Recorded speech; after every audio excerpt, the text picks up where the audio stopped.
हर हर महादेव, जय भोलेनाथ। मेरे प्रिय बच्चे, कैसे हो तुम? यह संदेश तुम्हारे लिए बहुत ही महत्वपूर्ण और सहायक सिद्ध होने वाला है।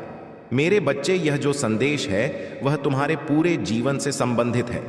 मेरे बच्चे, इसमें तुम्हारा आने वाला समय और आने वाली गतिविधियां के बारे में विस्तार पूर्वक बताया जा रहा है।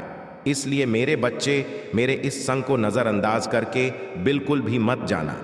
यदि तुम उसे नजरअंदाज करके जाओगे तो मेरे द्वारा बताई गई समस्त बातों से वंचित रह जाओगे, और जब तुम मेरी बातों से वंचित रह जाओगे तो तुमसे ऐसी महत्वपूर्ण बातें तुमसे छूट जाएंगी जो तुम्हारे जीवन में खुलकर आने वाली है। यदि तुम उन्हें पहले जान जाओगे तो तुम्हारे लिए बहुत ही बेहतर होगा, क्योंकि मेरे बच्चे, बाद में जानने से कुछ नहीं होने वाला है। इसलिए मेरे बच्चे, इस संदेश को पूरा देखें, किसी भी हालत में छोड़ने का प्रयास ना करें। यह तुम्हारे भोलेनाथ जी का और माता पार्वती जी का आदेश है। यदि तुम अपने भोलेनाथ जी को और माता पार्वती को मानती हो तो यह मेरी इतनी बात अवश्य मानोगे, क्योंकि मेरे बच्चे, इसमें तुम्हारी ही भलाई है। मेरे बच्चे, अपने महादेव जी को विश्वास दिलाने के लिए और माता पार्वती से आशीर्वाद लेने के लिए मेरे इस संदेश को तुरंत लाइक कर दीजिए और हमारे चैनल को सब्सक्राइब करके कमेंट में जय महाकाल, जय माता रानी, जय काल भैरव, जय बजरंग बली, जय हनुमान जी और जय श्री राम टाइप कर दीजिए। आप जय ही कमेंट बॉक्स में मेरे नाम को टाइप करते हैं, वैसे ही मुझे अति प्रसन्नता होती है, क्योंकि तुम मुझे प्रसन्न करने के लिए तुम मेरे इतने नाम लिख रहे हो। मुझे विश्वास है, मुझे पूर्ण विश्वास है कि मेरा भक्त अब बहुत समझदार और बुद्धिमान हो चुका है। उसे सिर्फ जरा से इशारे की आवश्यकता है, वह समस्त कार्य अपने अनुसार कर सकता है। मेरे बच्चे, तुम्हारे जीत की आकाशवाणी हो चुकी है। अब तुम खुशियां मनाओ, जश्न मनाओ। तुम्हारी विजय का ध्वज अब लहरा कर रहेगा, उसे कोई नहीं रोक सकता है। इस दुनिया की कोई ताकत और तुम्हारे शत्रुओं की कोई चल इस तुम्हारी जीत की आकाशवाणी को रोक नहीं सकता है, क्योंकि यह तुम्हारे भोलेनाथ जी और माता पार्वती का वरदान है कि अब तुम्हारे सभी कार्यों पर तुम्हारे भोलेनाथ जी कार्य करेंगे। उसमें सिर्फ तुम माध्यम रहोगे, क्योंकि अब तुम्हारे महादेव जी के सब्र का बांध टूट गया है। क्योंकि इतने दिनों से तुम्हें यह सब देख रहे हो कि तुम्हारी स्थिति बहुत ही ज्यादा गंभीर है। पहले तो तुम बेहतर थे, किंतु बाद में तुम्हारी हालत को देखकर तुम्हारी माता और तुम्हारे भोलेनाथ जी बहुत दुखी हैं। उनके इस दुख का कारण सिर्फ स्वयं तुम हो, क्योंकि तुम्हारी ऐसी दशा को देखकर तुम्हारे प्रभु अपने मन में बहुत ग्लानि महसूस करते हैं। वह इसलिए क्योंकि तुम मेरे भक्त हो। यदि भोलेनाथ का भक्त दुखी हो तो भोलेनाथ कभी भी सुखी नहीं रह सकते हैं। तो मेरे बच्चे, आज से तुम्हारे ऐसी प्रगति होगी, ऐसी विजय होगी, जैसे कि तुम्हारे जीवन में एक तूफान की लहर उमड़ उठी हो। एक ऐसी लहर जो पल भर में कुछ भी करने के लिए तैयार रहती है। वह जिधर भी जाती है उधर सिर्फ अपना ही दबदबा बनती है, उसे कुछ भी दिखाई नहीं देता है। सारा रास्ता वह साफ करते हुए चली जाती है। मेरे बच्चे, यह जो तुम्हारी जीत की आकाशवाणी है, यह तुम्हारे भोलेनाथ जी और तुम्हारी माता पार्वती तुम्हारे लिए विशेष रूप से बताने के लिए आए हैं कि इस आकाशवाणी को तुम गुप्त रखना और इसे सुनने के लिए तुम तैयार रहना, क्योंकि आज का यह जो दिन है तुम्हारे लिए बहुत खास है। यह सिर्फ तुम्हारे लिए ही चुना गया है। आज की रात में मैं जो ऐसी भविष्यवाणी करने जा रहा हूं, उसकी तुमने कल्पना कभी भी अपने जीवन में नहीं की होगी कि मेरे भोलेनाथ जी एक दिन मेरे जीवन में मेरे लिए इतनी बड़ी आकाशवाणी करेंगे, मुझे पहले से अवगत कराएंगे कि तुम्हारे जीवन में खुशियां और बधाइयां आने वाली हैं। तो मेरे प्यारे बच्चे, आज रात में तुम दोनों तैयार हो जाइए। दोनों का मतलब दोनों पति पत्नी मेरी इस भविष्यवाणी को सुनने के लिए सज्ज हो जाओ, क्योंकि उसके लिए तुम्हें कुछ तैयारी और कुछ व्यवस्थाएं करनी पड़ेगी, तभी तुम्हें यह सब बातें सुनाई देगी। क्योंकि मेरे बच्चे, मैं चाहता हूं कि तुम दोनों के अलावा कोई और मेरी यह भविष्यवाणी ना सुनने पाए। खासकर तुम्हारे जो शत्रु है, वे तो कभी भी तुम्हारी इस भविष्यवाणी को सुनने ना पाए, क्योंकि यदि तुम्हारे शत्रु तुम्हारी भविष्यवाणी को जान गए तो उन्हें यह सब अच्छा नहीं लगेगा और भविष्यवाणी को सुनकर उनके पैरों तले से जमीन खिसक जाएगी, क्योंकि वह नहीं चाहते हैं कि तुम्हारे साथ कुछ अद्भुत और अनोखा चमत्कार हो। यह चमत्कार देखकर उनके रोंगटे खड़े हो जाएंगे, क्योंकि उनके जीवन में अभी तक कोई ऐसा चमत्कार, कोई ऐसी आकाशवाणी नहीं हुई है जिससे कि उनका जीवन बदल जाए और उन्हें खुशियां प्राप्त हो जाएं। वे तो सिर्फ तुम्हें देखकर जी रहे हैं, तुम्हारी व्यवस्थाओं को देखकर अपने मन में ग्लानि और ईर्ष्या प्रकट कर रहे हैं, परंतु ऐसा करने से स्वयं उनके ही नुकसान है। ऐसा करेंगे तो वे सदा के लिए ही परेशान बने रहेंगे, कभी भी उनके जीवन में खुशी और रौनक नहीं आएगी। मेरे बच्चे, इसीलिए मैं तुम्हें समझा रहा हूं, मेरी इस बात को हमेशा के लिए गुप्त रखना। सिर्फ तुम दोनों पति पत्नी ही मेरी इस भविष्यवाणी को सुनो, और जब तुम मेरी इस भविष्यवाणी को सुनोगे तो उसके बाद में तुम्हें अपने किसी सगे संबंधी से भी यह बातें बिल्कुल भी नहीं बतानी है कि हमारे भोलेनाथ जी और माता पार्वती जी ने हमारे जीवन में भविष्यवाणी की है, क्योंकि हो सकता है कुछ तुम्हारे ऐसे लोग हैं जो तुमसे अंदर ही अंदर बहुत ही द्वेष रखते हैं। तो मेरे प्यारे बच्चे, अब मैं तुम्हें विस्तार पूर्वक जो भी बताने जा रहा हूं उसे बहुत ही ध्यान पूर्वक सुनना। मेरे बच्चे, तुम दोनों को रात्रि 10 बजे के बाद स्नान कर लेना है, और स्नान करके जो पूजा के वस्त्र हैं उन्हें पहन लेना है। पूजा के वस्त्र पहनने के बाद में जहां पर तुम पूजा पाठ करते हो वहां पर जाकर दोनों लोगों को बैठ जाना है और एक घी का दीपक जला लेना है। घी का दीपक जलाने के बाद में तुम्हें मेरी पूजा करना है। पूजा मेरी वैसे ही कर देना जैसे कि तुम प्रतिदिन करते हो, और दोनों लोग आंखें बंद करके बैठकर मेरा स्मरण करना। मेरे किसी भी मंत्र का अपने मन ही मन में दोनों लोग जाप करना। वह मंत्र जाप जब तक कि तुम्हें कोई संकेत ना मिले तब तक की करना है। जैसे ही कुछ टाइम बीतेगा वैसे ही तुम्हें एक अद्भुत और अलौकिक ध्वनि सुनाई देगी, जो वह मेरी ध्वनि होगी, यानी कि तुम्हारे भोलेनाथ जी की आवाज होगी। उस आवाज में तुम्हें साफ साफ बताया जा रहा है कि हे वत्स, आज तुम्हारे भोलेनाथ जी तुम्हारे सामने प्रस्तुत हुए हैं, तुम्हें कुछ ऐसा बताने के लिए, तुम्हारी जीत को एक नई मिसाल देने के लिए, तुम्हारे सभी दुखों का अंत करने के लिए, तुम्हारी सभी पीड़ा को तुमसे अलग करने के लिए। मैं यह जो तुम्हें बता रहा हूं उन्हें बहुत ही ध्यानपूर्वक सुनना है। तो मेरे बच्चे, जब तक तुम्हें मौन होकर मंत्र जाप करते हुए बैठे रहना है और अपने नेत्रों को अवश्य बंद कर लेना। मेरे बच्चे, तुम अभी तक निराश क्यों बैठे थे? क्या तुम्हें अपने महादेव जी पर विश्वास नहीं था, या अपनी माता पर तुम्हें विश्वास नहीं था? मेरे बच्चे, मुझे तुम्हारे पास आने में देर लग गई, परंतु मैं तुम्हारे लिए जो भी लेकर आया हूं, जो बताने जा रहा हूं, वह तुम्हारे लिए तुम्हारी आवश्यकता से अधिक होगा। क्योंकि जब तुम्हारे भोलेनाथ की कोई प्रतिक्रिया तुम्हारे जीवन में व्यक्त करते हैं जिसमें कुछ देरी लगी होती है, तो वह तुम्हारे लिए बेहतर से बेहतर होता है। मेरे बच्चे, तुमने ऐसा कैसे सोच लिया?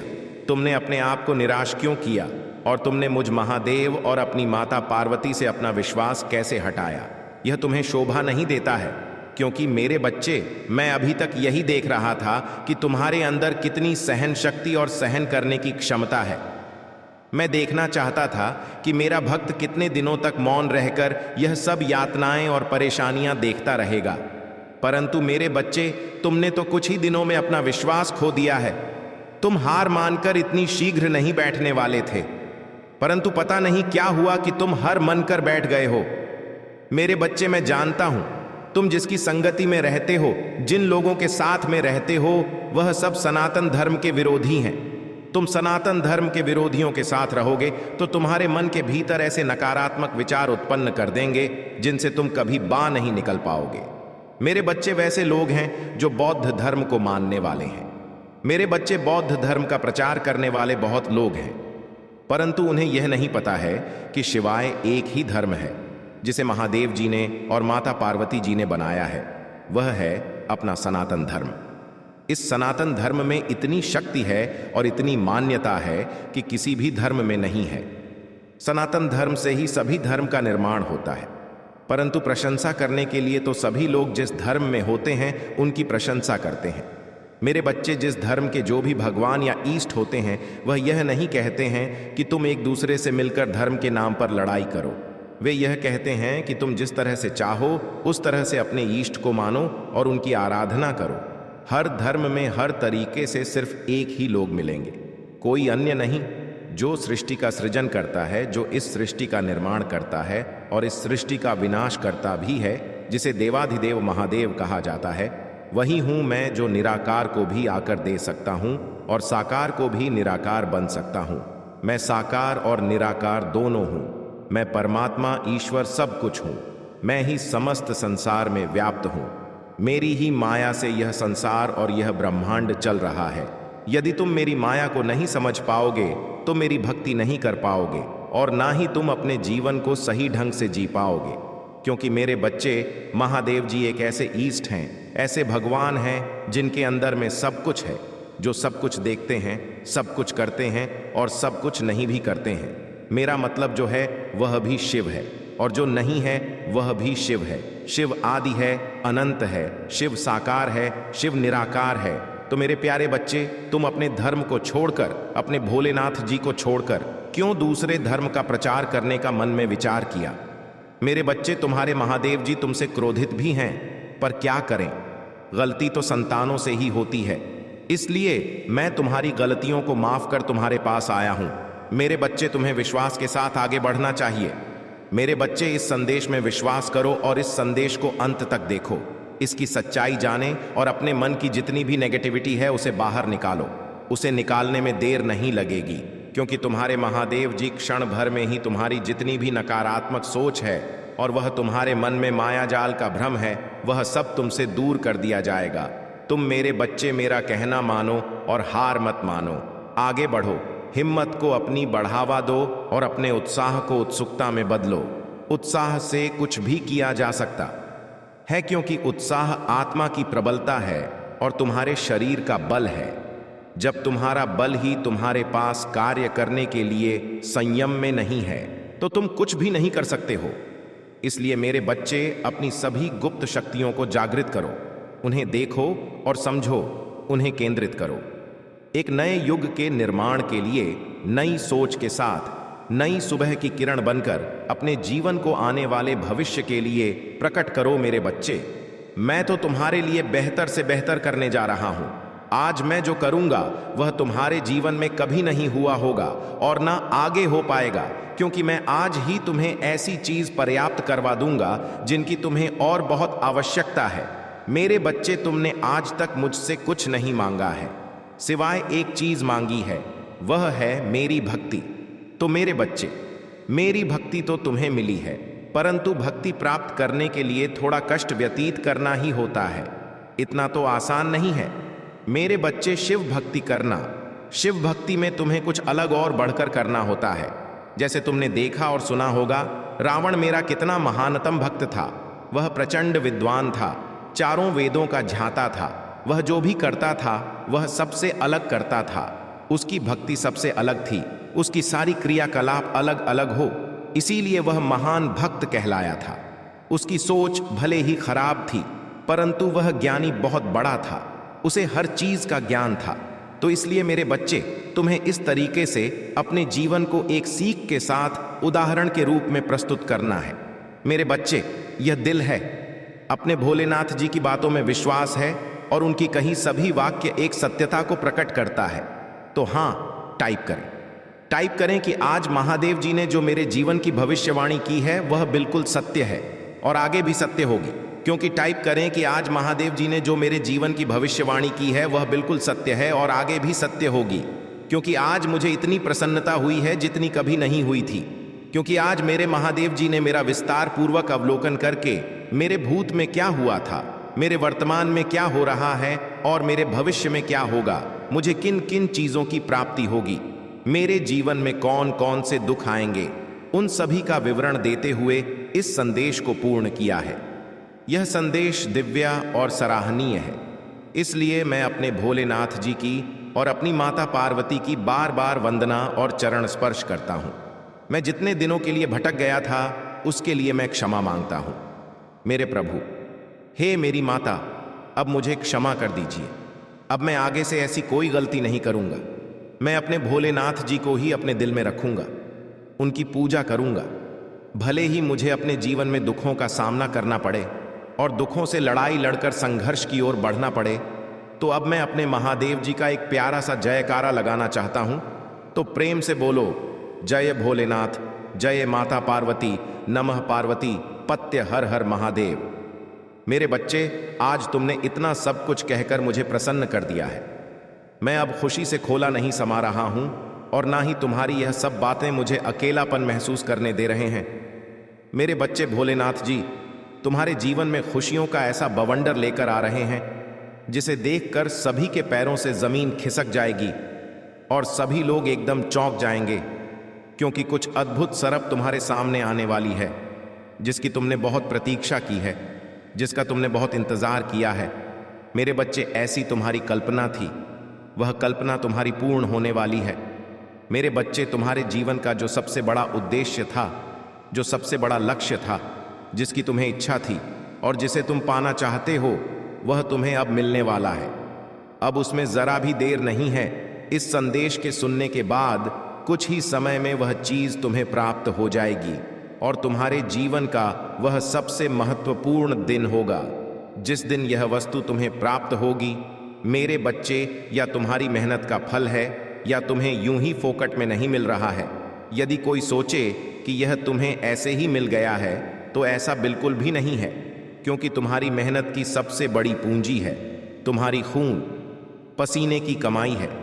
तुमने रात दिन काम करके और अपने खून पसीने को सर से लेकर पांव तक लुप्त किया है। वह दिन मुझे याद आते हैं जब तुम इसके लिए बहुत मेहनत करते थे। तुम बहुत उसे शुभ समाचार अवश्य प्राप्त हुआ होगा। ऐसी स्थिति में तुम्हें अपने महादेव जी का स्मरण करते हुए टाइप करना चाहिए।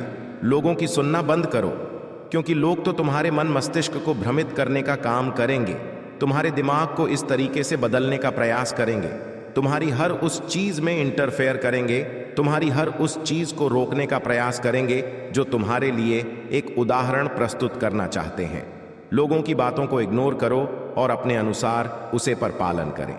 यह तुम्हारे महादेव जी का आशीर्वाद है। दिव्य आशीर्वाद को अपने जीवन में उतरने दो, क्योंकि मेरे बच्चे, इस आशीर्वाद के पात्र सिर्फ तुम हो। इसे तुम अपने सीने से लगाकर रखो। मेरे बच्चे, इस संदेश को देखकर एकदम से चौंक मत जाना, क्योंकि यह शब्द तुम्हारे जीवन में आएगा तो एक विशाल रूप लेकर आएगा। मेरे बच्चे, यदि तुम डर गए तो रह जाओगे, कुछ नहीं पाओगे। तुम मेरी बात को ध्यान से सुनो और समझो। मेरे बच्चे, आने वाला समय तुम्हारे लिए खुशियों का वह विचार लेकर आने वाला है जो आकार के तुम्हारे जीवन में इस प्रकार से उलट पलट कर देगा। तुम्हारे जीवन में जितनी भी रुकावट है, जितनी भी रुकी हुई गतिविधियां हैं और जो तुम्हारे संसाधन हैं जिससे तुम 4 पैसे की आशा रखते हो, तुम्हारे सक्रिय रूप में कार्य करने लगेंगे।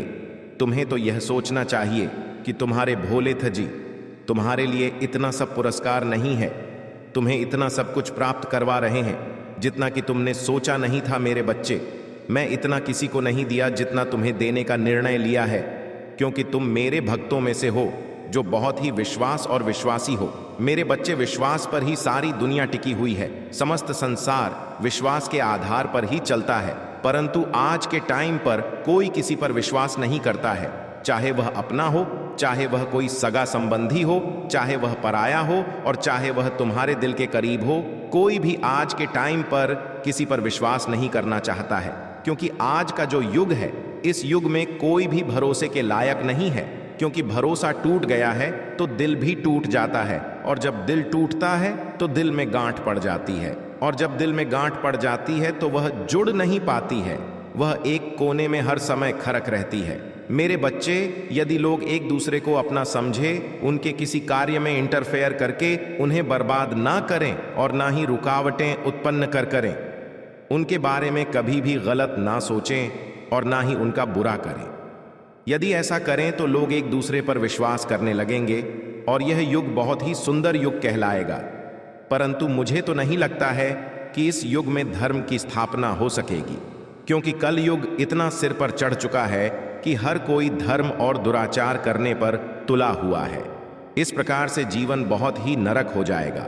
जब कोई किसी पर विश्वास नहीं करेगा तो लोग अपना ही सब कुछ देखेंगे, अपने को ही सब कुछ समझेंगे, अपने लिए ही सब कुछ बनाएंगे। किसी गरीब और किसी निर्बल की सहायता नहीं करेंगे और वेश्यापान करेंगे। कुछ लोग ऐसे हैं मेरे बच्चे, पहले ऐसा नहीं था। सतयुग त्रेता पर इन सब युगों में बहुत ही सभ्यता थी और सब लोग थे, कोई भी अधर्म का कार्य नहीं करता था। जो होता था तो धर्म होता था, परंतु पहले का टाइम कुछ और था। पहले बड़े बड़े राजा हुआ करते थे। उन राजा के अधीन में सभी राज्य रहते थे, और यदि कोई अपराध करता था, यदि कोई दूसरे को पीड़ित करता था, तो उसकी जानकारी यदि राजा को हो जाती थी तो वह शीघ्र उसे पकड़कर अपने दरबार में लाता था, और दरबार में लाकर के उस मामले की समीक्षा करके उस पर अपनी प्रतिक्रिया व्यक्त करता था। यदि वह अपराधी सिद्ध होता था तो उसे अपराध के अनुसार कठोर से कठोर दंड दिया जाता था, जिस वजह से लोग अपराध करने से डरते थे, क्योंकि उसकी सजा बहुत ही भयानक थी। इसलिए मेरे बच्चे, सभी लोग इन सब बातों का पालन नहीं करते हैं। यह तो बस अपनी मनमानी करते हैं। कुछ ऐसे लोग हैं जो धर्म के कार्य में साथ देते हैं और धर्म की ध्वजा को लहराते हैं और किसी को कभी बिना मतलब परेशान नहीं करते हैं। परंतु जो ऐसे लोग हैं जिनके अंदर मल्लीन ने अपना स्थान बना लिया है, तो वह कैसे दूर हो। उनकी तो आंखें बंद हो जाती हैं और वह बंद आंखों से कुछ देख नहीं पाते हैं, और उनसे बहुत बड़े बड़े अपराध हो जाते हैं। ऐसे अपराध जो क्षमा के योग्य नहीं है, उन पर सिर्फ कठोर दंड ही दिया जा सकता है, और जो पीड़ित लोग होते हैं वह रोते रह जाते हैं। उनकी सहायता करने के लिए कोई नहीं रहता है। परंतु यह मत बोलो तुमने तो उसे पीड़ित करके अपराध कर दिया, परंतु तुम्हारे भोलेनाथ जी सब कुछ देख रहे हैं। जितना तुमने उसे परेशान किया है, उससे कहीं ज्यादा भोलेनाथ जी उस अपराधी को परेशान करेंगे। मैं देर से करूंगा, परंतु दुरुस्त करूंगा। इतना कठोर मेरा दंड होगा जो तुम कभी भी सहन नहीं कर पाओगे। तुम्हारी पीड़ा इतनी प्रबल होगी कि तुम चिल्लाते और चीखते रह जाओगे, परंतु तुम्हारी आवाज कोई नहीं सुनेगा। सुनेंगे तो सिर्फ तुम्हारा भोलेनाथ जी ही सुनेंगे। परंतु क्या करना है, तुम्हारे और हमारे करने से कुछ नहीं होगा। किसी के अंदर की भावनाओं और मानसिकता को बदला नहीं जा सकता है। यदि वह स्वयं नहीं सोचेगा तो उसमें क्या किया जा सकता है। मैं प्रत्येक दिन समझता हूं और प्रत्येक व्यक्ति को समझता हूं, परंतु मेरे संदेश को ही इग्नोर कर दिया जाता है। यह मेरा सबसे बड़ा अपमान होता है। जब मैं यह देखता हूं कि कोई मेरे संदेश को नजरअंदाज करके जा रहा है, तो मैं बहुत ही नाराज होता हूं, क्योंकि मुझ महादेव जी को कोई भी नजरअंदाज करने की चेष्टा नहीं करता है, क्योंकि महादेव जी सर्वश्रेष्ठ और पूजनीय हैं। उनकी सभी लोग पूजा और आराधना करते हैं। उन्हें देखते ही लोग नतमस्तक हो जाते हैं। मेरे बच्चे, जब तुम अपने जीवन की लड़ाइयां से गुजरती हो तो यह मत भूलो कि तुम अकेली नहीं हो। तुम्हारे आसपास का हर व्यक्ति अपनी लड़ाई खुद लड़ रहा है। आत्म केंद्रित होना और यह भूलना आसान है कि आपके आसपास के लोग कठिनाइयों और संघर्षों का सामना कर रहे हैं, जिनके बारे में तुम नहीं जानते हो। लेकिन आप किसी अंधेरे में रोशनी बंद चुनाव, किसी के तूफान में गर्माहट हवा और बारिश से टूटे हुए फूल की तरह आपके पास सूरज की गर्मी और अपने ऊपर उठने का अवसर है। मेरे बच्चे, तुम तो इन सब चीजों में बात ही नहीं करते हो, और यह सब जो तुम्हारी सोच के अनुकूल है और प्रतिफल भी है। मेरे बच्चे तुम्हारे हैं, वह बहुत कठिन परिस्थिति का सामना कर रहे हैं। तुम ऐसा मत सोचो कि वह सभी लोग सुखी हैं और उनके जीवन में कोई ऐसी परेशानी नहीं है कि वह उससे परेशान नहीं है। हर व्यक्ति किसी ना किसी चीज को लेकर परेशान। इस संसार में कोई सुखी नहीं है, चाहे वह तुम्हारा मित्र हो, चाहे वह तुम्हारा शत्रु हो, चाहे वह तुम्हारा कोई सगा संबंधी हो। सभी का जीवन उठाकर देख लिया जाए तो सभी उन व्यक्तिगत समस्याओं से गुजर रहे हैं जो हर इंसान के लिए जरूरी होती है। हर व्यक्ति को सुख की जरूरत रहती है और हर व्यक्ति अपने जीवन में खुशियां चाहता है, परंतु ऐसा संभव नहीं हो पाता है, क्योंकि समस्त जीवन में खुशियों का होना नामुमकिन है, क्योंकि जीवन बहुत ही कठिन है। जीवन जीने के लिए बहुत बड़ी बड़ी परिस्थितियों से गुजरना पड़ता है और उनके अनुकूल रहना पड़ता है। उनके अनुकूल जीवन का संचालन करना पड़ता है। तुम्हें लगता है कि सिर्फ मैं ही इस संसार में दुखी, ऐसा नहीं है। जीवन में एक बार सुख और एक बार दुख सभी के आता है, परंतु उसे कैसे छुटकारा पाना है, उसे पर कैसे अपनी प्रतिक्रिया व्यक्त करना है, उसका कैसे सामना करना है, वह तुम पर निर्भर करता है कि तुमसे किस प्रकार से मैनेज करोगे। क्या तुम अपनी स्थिति को बदलने के प्रयास में सफल हो सकते हो या किसी दूसरे के माध्यम से ऐसा करना चाहोगे? यदि तुम्हारे अंदर एक उत्साह है और मन में बुद्धि है तो तुम अवश्य यह कार्य करने में सक्षम रहोगे। यदि तुम सहनशील नहीं हो और सहन करने की क्षमता भी नहीं है। क्योंकि मेरे बच्चे, तुम्हारे पास जब ऐसी परिस्थिति आएगी तो तुम जल्दबाजी में हड़बड़ा कर अपने कदम बाढ़ आओगे, जो कि जल्दबाजी से दिमाग में लिया गया है। फैसला गलत होता है। वह तुम्हें तुम्हारे जीवन की परेशानियों से अलग नहीं कर सकता है, वह तुम्हारी परेशानियों को और बढ़ा सकता है।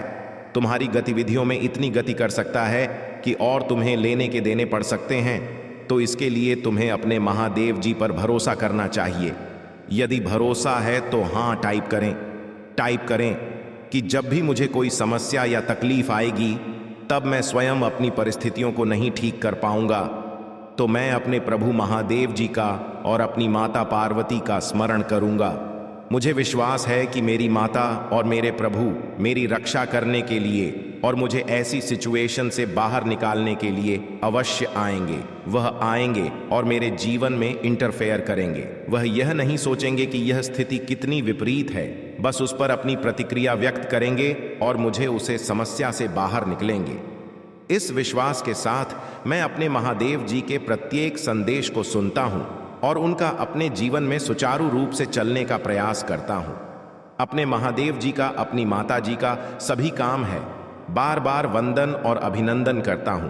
मेरे बच्चे, सिचुएशन चाहे जितनी खराब हो, तुम्हें हर समय एक्टिव रहना है। अपने अंदर की जो सहन शक्ति है उसे कमजोर नहीं होने देना है, उसे बढ़ावा देते रहना है। जब वह प्रबल हो जाएगी तब वह तुम्हें और बल प्रदान करेगी, और जब तुम्हें बल प्रदान हो जाएगा तो तुम किसी भी संकट से लड़ सकते हो, और जब तुम कमजोर रहोगे तो किसी से लड़ने में सक्षम नहीं रहोगे। यदि जीवन में तुमसे कोई गलती हो जाती है तो उसको ध्यान में रखते हुए, उसे माफ करने की याचना करते हुए कुछ ऐसे कार्य करना जिससे तुम्हारी गलती की माफी तुम्हें मिल जाए और अच्छाई के सभी द्वार तुम्हारे लिए खुल जाएं। मेरे बच्चे, मुझे झांत है कि पैसों की आवश्यकता सभी को होती है, लेकिन यहाँ मैं तुम्हें कई बार समझा चुका हूँ कि गलत मार्ग से पैसे यदि इकट्ठा करते हो तो तुम बहुत बड़ा पाप कर रहे हो। मेरे बच्चे, गलत तरीके से कमाया हुआ धन कभी भी शुभ नहीं हो सकता है, क्योंकि मेरे बच्चे, यहाँ तुम्हें पैसों की आवश्यकता है तो तुम सही भी रास्ता तो चुन सकते हो। ऐसा तो नहीं है कि सारा पैसा गलत रास्ते पर ही है।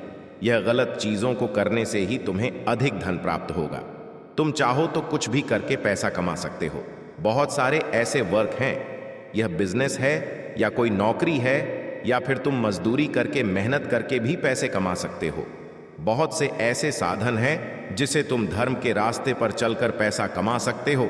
यदि तुम सच्चाई की राह पर चलकर पैसा कमाते हो तो वह पैसा तुम्हारे पास टिक और तुम्हारी आवश्यकताओं को पूरा करेगा, और यदि तुम वही पैसा गलत तरीके से काम आओगे तो वह पैसा अधिक दिन तक टिकने वाला नहीं है। वह तुम्हें किसी न किसी तरीके से तुम्हारे हाथ से निकल जाएगा, चाहे वह किसी भी माध्यम के जाए हो सकता है। तुम्हारे घर में कोई बड़ी बीमारी आ सकती है, तुम्हारे घर का कोई सदस्य बीमार हो सकता है, या फिर कोई ऐसी सिचुएशन उत्पन्न हो जाएगी जिससे कि तुम्हारा सारा कमाया हुआ धन खर्च हो जाएगा और तुम फिर पहले के जैसे हो जाओगे। तो मेरे बच्चे, इससे क्या मतलब निकालने वाला है? जब वह पैसा तुम्हारे पास हजम ही ना हो तो उसे तरीके से पैसा नहीं कमाना चाहिए। किसी अच्छे कार्य को करके तुम पैसे कमाओ।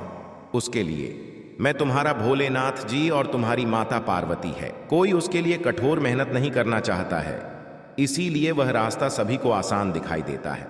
परंतु मेरे बच्चे, जो लोग मेहनत करके रोटी कमाते हैं, मेहनत करके अपनी भूख मिटाते हैं, ऐसे लोगों का परमात्मा साथ देते हैं। मेरे बच्चे, तुम घबराओ मत। तुम पहले किसी अच्छे कार्य की शुरुआत बात करो। मैं तुम्हारा साथ देने के लिए तैयार हूं। मैं तुम्हारे मार्ग में कोई व्यवधान नहीं उत्पन्न होने दूंगा। जो भी दिक्कत है तुम्हारे रास्ते में आएंगे, उससे मैं हटाता चला जाऊंगा। बस तुम्हें सही तरीके से अपने कार्य को करना है। तो मेरे बच्चे, रोटी की कीमत वही जानता है जो मेहनत से कमाई हुई रोटी को खाता है, और हराम की रोटी खाने को तो सभी की आदत होती है। राम की रोटी बहुत सीक्रेट से बच है, परंतु मेहनत की रोटी तुम्हारे पेट में बहुत देर तक दिखती है, क्योंकि उसमें तुम्हारी मेहनत, लगन और खून पसीना सम्मिलित होता है। तब जाकर कहीं वह रोटी तुम्हें प्राप्त होती। ए मेरे बच्चे, आज मैंने तुम्हें बातें बताई हैं जिसमें सत्यता है और तुम्हारे जीवन का संपूर्ण सारांश है। मेरे बद, तुम्हारे महादेव जी और तुम्हारी माता जी तुम्हारे लिए लड़ाई लड़ रहे हैं। ऐसी लड़ाई जो तुम्हारे जीवन से संबंधित है।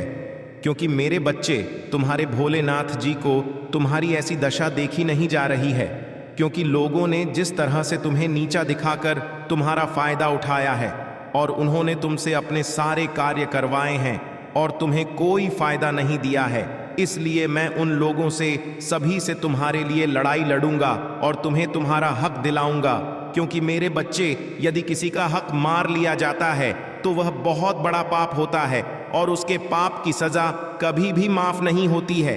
चाहे वह जो भी हो और चाहे जैसी स्थिति में हो, उसे उसके किए का दंड तो मिलता ही है।